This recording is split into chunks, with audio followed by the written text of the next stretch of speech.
Motorola one fusion plus आज हमारे India के मार्केट में लॉन्च हो गया है। कहा जा रहा है कि ये पोको X2 का किलर होने वाला है। क्या सही में ये पोको X2 को हराने वाला है? तो चलिए इस वीडियो में आगे बढ़ते हैं और इस वीडियो में मैं कंपेयर करने वाला हूँ मोटोरोला वन फ्यूजन प्लस को पोको X2 के साथ। दोस्तों आप लोग को बताऊंगा which is the best budget smartphone in India. Poco X2 क्या बेस्ट बजट कैटेगरी में आता है, क्या Motorola one fusion plus best category में आता है, और बेस्ट गेमिंग स्मार्टफोन कौन सा है, और सब कुछ स्पेसिफिकेशन का बेस्ट स्मार्टफोन कौन सा है, क्या पोको X2 अच्छा है, क्या मोटोरोला वन फ्यूजन प्लस अच्छा है। और वीडियो को स्टार्ट करने से पहले मैं आप लोगों को बता देता हूं, मैंने पोको X2 पर्सनली यूज किया है और मैं आप लोग को एक पर्सनल ओपिनियन भी दूंगा कि पोको X2 लेना चाहिए क्या मोटोरोला वन फ्यूजन प्लस। और लेकिन मोटोरोला वन फ्यूजन प्लस आज ही लॉन्च हुआ है और मैंने यूज नहीं किया। तो चलिए इस वीडियो में आगे बढ़ते हैं, कंपैरिजन स्टार्ट करते हैं।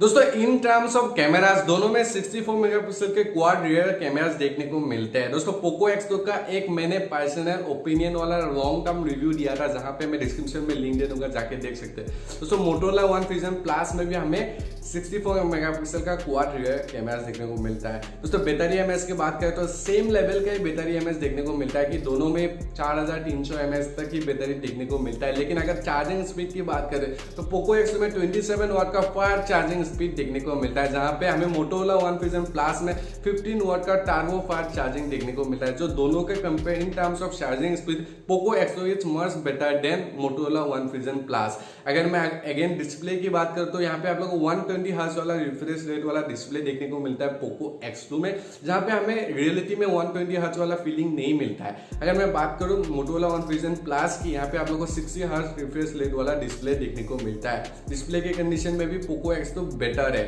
अगर मैं बात करूं प्रोसेसर की, दोनों में ही क्वालकॉम स्नैपड्रैगन 730G का प्रोसेसर देखने को मिलता है। इसीलिए बहुत लोग कस्टमर्स अभी कंफ्यूज हो गए कि मुझे पोको X2 लेना चाहिए कि मोटोरोला वन फ्यूजन प्लस। अगर मैं बेस्ट बजट कैटेगरी स्मार्टफोन की बात करें तो Motorola one fusion plus best budget category में आता है।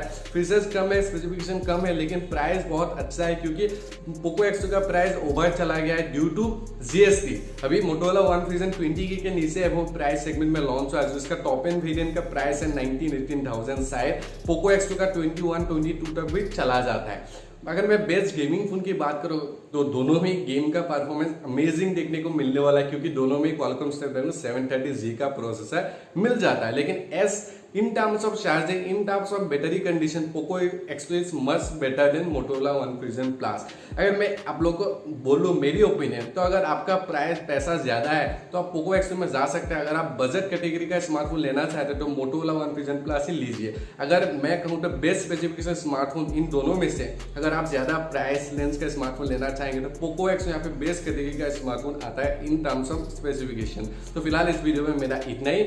मेरा ओपिनियन यही कि आप पोको X2 ले सकते हैं। ये अभी भी ट्रेंडिंग वाला स्मार्टफोन, क्योंकि मोटो को मैं अभी आप लोगों को पर्सनली सजेस्ट नहीं कर रहा हूँ क्योंकि मैंने यूज नहीं किया, और शायद ये स्मार्टफोन पोको को हरा भी दे in terms of price segment. लेकिन पोको हमेशा से आगे ही है और आगे ही रहेगा। फिलहाल इस वीडियो में इतना ही। मैं आप लोगों को मिलता हूँ एक नया वीडियो में। तब तक के लिए जय हिंद, तब तक के लिए ट्रैक।